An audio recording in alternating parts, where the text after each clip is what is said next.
Moving onwards to our third module, that is the design methodology. In this module, we get to know about the different type of the approach we need in designing our digital circuits, and we also get to know about the Verilog basic syntax. Firstly, the design approach, it is divided into two parts. We call it the top down and the bottom ups. So the top down approach means that we are defining our digital design at the top level block, and we can go a further step to go about its sub block level, and then we further go down one level deep and finally to our leaf cells. So here in this picture, first you get to see about the top level block. So firstly we define our top level block. In that top level block we are defining our module high level installation, like what are the sub blocks that are utilized in this module, and then we go for the sub level design. What are the sub blocks we are defining, and go is internal of the sub block, and in that we are defining of the leaf cells. What are the another cell that we are using in this sub block. So in this way we go from the top level block defining to the leaf cells. And for the bottom ups, here we are going in reverse of the top down approach. Firstly we are going for defining our leaf cells, which is our transistors, or we can go for the device level. Then we go one level up defining it gates or defining some circuits. So here we are defining its macro cells. Then after that we again go up and combining those cells and gates, let's say a microprocessor, let's say an SoC. So in this way we going from the bottom up to the top. In the practical scenario, a combination of both the top down and the bottom up approach is used. Why? Because of dividing a circuit at different level, and each team will work on that. It will enhance their performance, and also we get time to reduce the market. For example, like let us suppose a microprocessor. The first thing about is defining its functionality. Firstly, the design architecture, they define the specification of the top level block. Then they define its architecture level. Here the architecture means that whether on which ISA, on which instruction set architecture this microprocessor will work. So it's like a interface from our hardware to the software we are defining at the ISA level.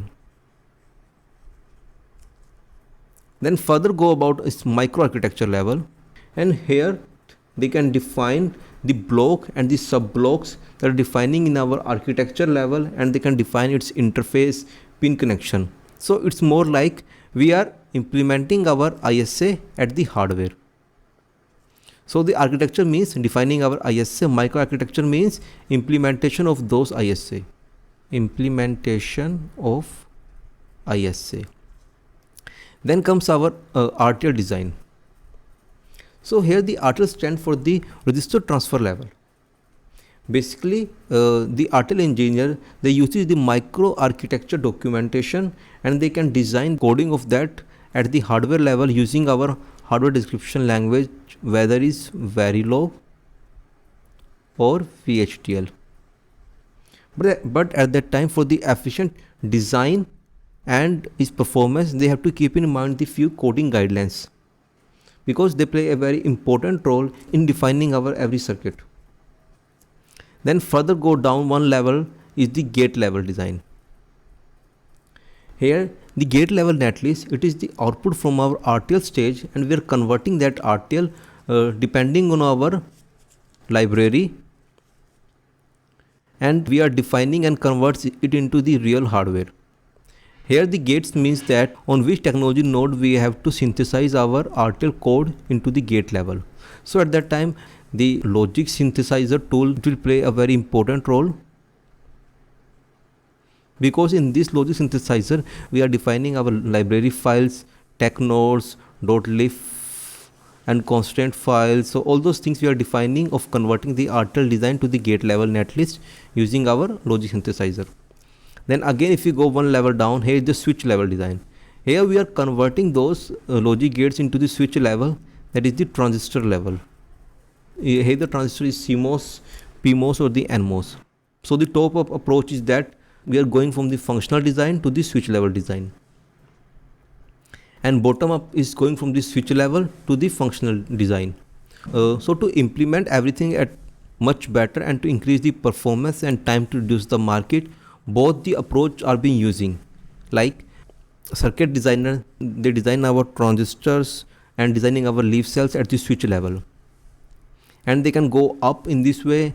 And the logic designer and the design architecture, they can design our circuits at this level, functionality level, and they can go down in this way, and finally they meet at the intermediate point where all the modules are been defining at the leaf level.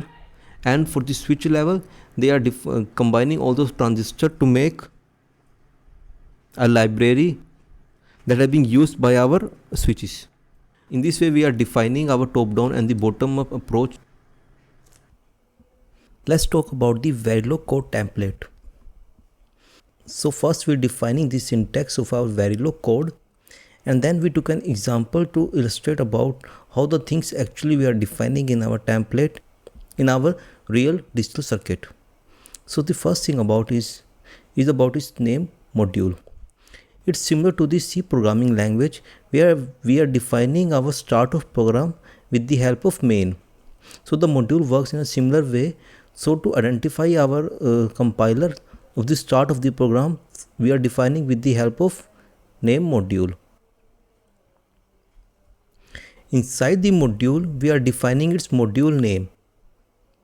Here it is the name of our module. Let's take an example of a full adder. Full adder, 2 inputs, 1 carry, sum and out. So here the module name, in our case we are taking it as a full adder. So we are defining its full adder, and then we are defining what are the inputs and the outputs in our module. So for the full adder, we are defining our inputs as A, B, carry in, sum and out. Then after defining our module name and its input and the output, declaring those inputs with the name input. If there is a single bit or it's a vector bit, then we have to define its size and defining its name here. So in our case, we are taking our input as A, B and C in, and they are single bit vector. So we are defining input and we are defining A, B, C in. Now moving on to our output. So in our case, our output is sum and out. So we simply define it sum and out. These are the declaration of our port of the input and the output, and size, it define our width of our input. Then comes our internal declaration. So if we go a step down and defining a full adder, so what are the input wires and the reg we are using it. So we are defining it in our internal declaration. So here wire means that the data will flow continuously, and reg means we have to hold that value of data. So both these are the Verilog data types that we are covering in our next lecture. So here for the wire, we are defining if there is any size, if it is single bit or if it is a vector.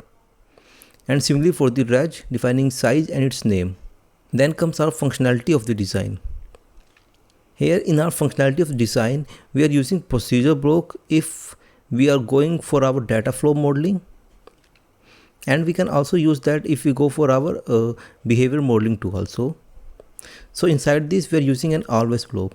So always means that it will run always whenever there will be change in the sensitivity list.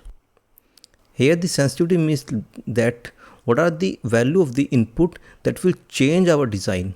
So in our case, our input is changing whenever there is a change in our input A, input B or C in. So in our sensitivity list, we put those input A, B and C in. So this always block, it is a procedure block, means everything is running in a concurrent way inside our always block. So after that, we are using begin and the end. It's like starting of our code and the end of our code. Here we are defining our code. So as you know, for the full adder, sum is, it is a combination of A, B and C, and our carry output, it is the multiplication of the AB plus C in into A plus B.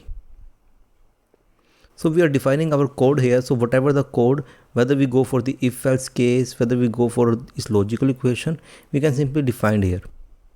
Then comes our assign statement. It is a continuous assignment statement, means that our output will be assigned in a continuous manner. So whatever the value we got from our internal declaration, we can simply assign those to our output value. So we can define our assign statement as a continuous assignment statement.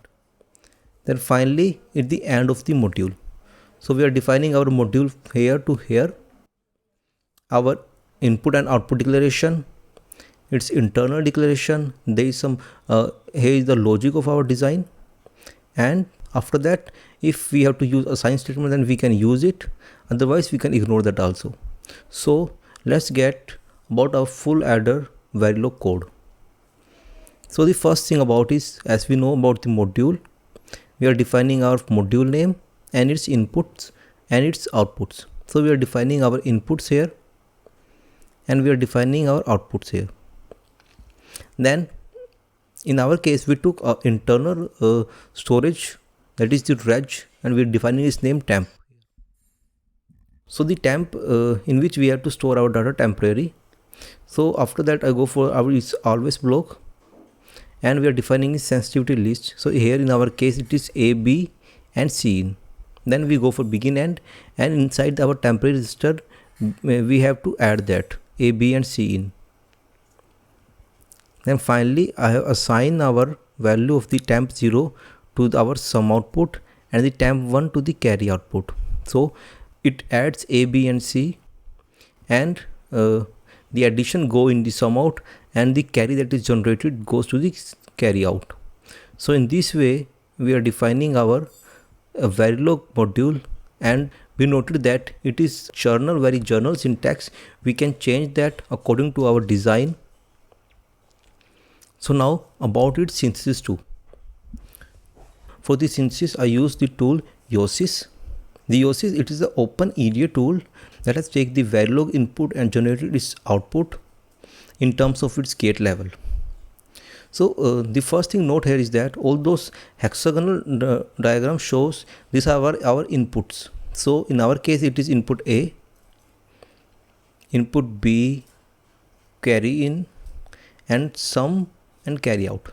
So all those inputs and the outputs are being defined by the Yosys in its hexagonal form, and all the gates are being defined in the form of the square bracket. So here the two gates are being generated. For example, like first it will add A and B, generate its output Y. Here A, B are the two input and Y is the output. So in our case, it goes A, B goes to the another gate. Here another input C in, it will add that and generate its output. So here we got the addition of the A, B and C in. So it goes into the our internally declaration reg, that is the temp. So the Yosys, it will generate all the internals in the form of the diamond shape to illustrate that. So here temp, it will take all the A, B, C and addition, and we are assigning our temp 0 to the C out and temp 1 to the carry out. So here all those mapping of the bits are being defined with the help of this illustration. Here the first thing, it is about the mapping of the output of the temp to the input of the another signal. So here the 0th bit of the temp, it will mapping to the 0th bit, that is our S out, and the 1 bit of the temp, it will map to the our carry out 0th bit. So in this way, the things are being generated in our Yosys, and this is the Verilog code template. So now you got the idea about the Verilog abstraction level and the Verilog design methodology, and we know about the Verilog basic code template. So now in our fourth module, we go about the EDA labs. Here we took various examples that are related to the simulation and also for the synthesis of different digital circuits.